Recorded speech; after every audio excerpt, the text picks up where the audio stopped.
शुरू हुआ खरमास। पूरे एक माह इन कामों को करने की है मनाही। जाने क्या करें और क्या नहीं। विज्ञान हो या धर्म, पृथ्वी पर सूर्य के बिना जीवन की कल्पना नहीं की जा सकती है। जीवन को सुचारू रूप से चलाने के लिए प्रकृति की सकारात्मक ऊर्जा की आवश्यकता पड़ती है। ऊर्जा के देवता सूर्य दिसंबर माह के मध्य में धनु राशि में प्रवेश करते हैं। सूर्य के धनु राशि में प्रवेश करते ही खरमास प्रारंभ हो जाएगा। देखा जाए तो साल में 2 बार खरमास का समय आता है। ज्योतिष शास्त्र के अनुसार जब जब सूर्य बृहस्पति की राशि धनु और मीन में प्रवेश करते हैं तब तब खरमास लगता है।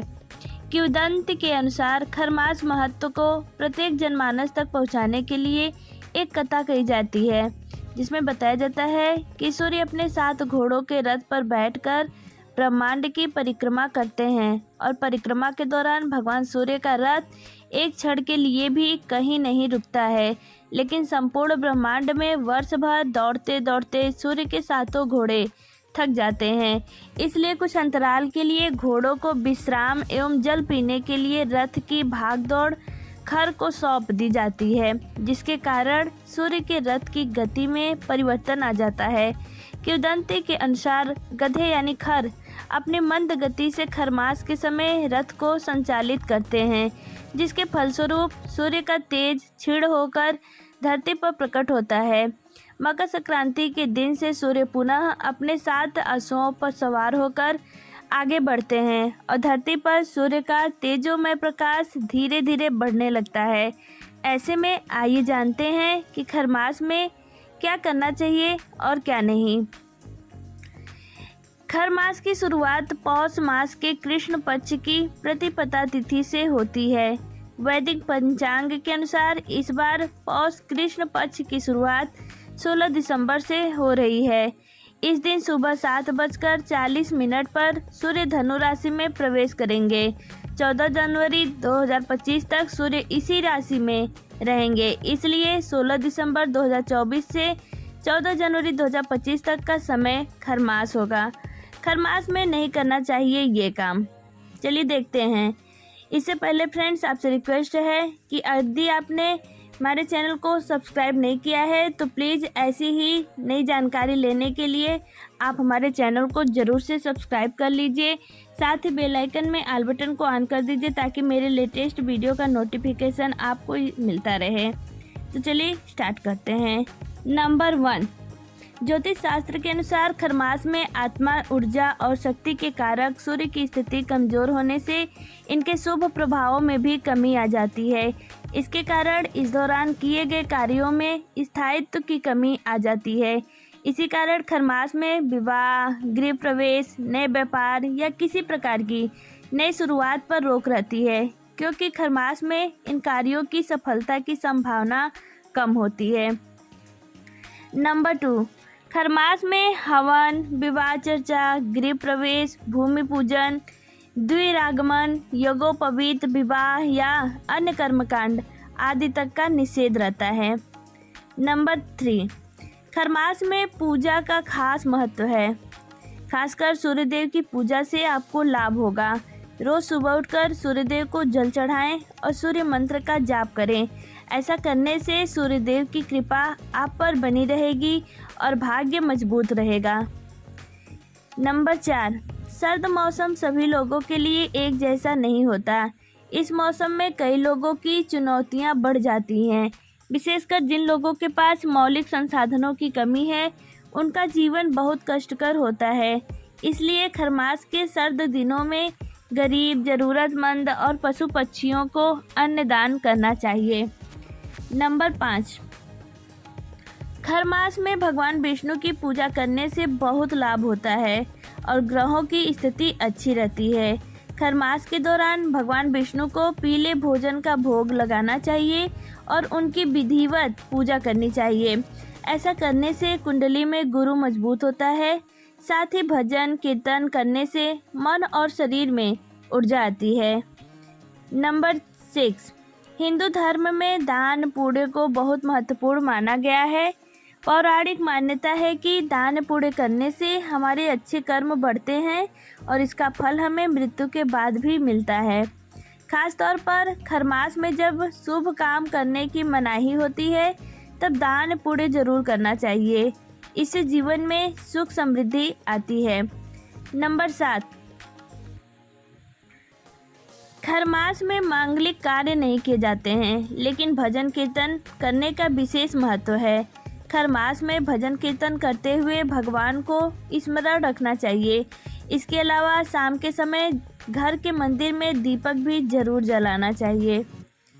नंबर 8, खरमास में आप कोई भी नया कार्य बिजनेस की शुरुआत ना करें, कोई भी नई डील ना करें। साथ ही ये पूरा महीना निवेश करने के लिए भी उचित नहीं है। इससे आपको फायदा होने की बजाय नुकसान हो सकता है। नई जमीन, घर, वाहन, सोने चांदी, रत्न, वस्त्र आदि खरीदने से भी बचना चाहिए। नंबर 9, सगाई, शादी ब्याह, गृह प्रवेश, मुंडन, घर खरीदने, उपनयन, संस्कार यानी जनेऊ पहनना जैसे कार्यों से भी बचना जरूरी है। जो लोग नियम के विरुद्ध जाकर शादी ब्याह करते हैं उनकी शादीशुदा जिंदगी में परेशानियां शुरू हो सकती हैं। दाम्पत्य जीवन पर नकारात्मक असर पड़ सकता है। ऐसे में बेहतर है कि आप एक महीना रुककर ही विवाह करें। नंबर 10, कुछ लोग खरमास के दौरान ही बेटी को अपने घर से विदा करते हैं। इससे भी बचना चाहिए। विदाई खरमास लगने से पहले या फिर समाप्त होने के बाद ही करें। कभी भी किसी देवी देवता का अपमान, अनादर ना करें, वरना आपको कई तरह की परेशानियों का सामना करना पड़ सकता है। किसी भी भिखारी को दरवाजे से बुरा भला बोलकर ना भगा दें, ये अशुभ हो सकता है आपके परिवार के लिए। नंबर 11, मान्यता है कि इन दिनों तामसिक भोजन करने की मनाही होती है। लहसुन, प्याज, शराब, मांस, मछली आदि का सेवन नहीं करना चाहिए। खरमास में क्या करना चाहिए, आइए जानते हैं। नंबर 1, अच्छे पुण्य प्राप्त करने के लिए आप खरमास के महीनों में मंत्रों का जाप करें, पूजा पाठ आदि करते रहें। ये सभी शुभ कार्य करने से आपको लाभ होगा। नंबर 2, आप हर दिन सूर्य देवता की पूजा उपासना जरूर करें, उन्हें जल से अर्घ जरूर दें, सूर्य मंत्रों का जाप करें।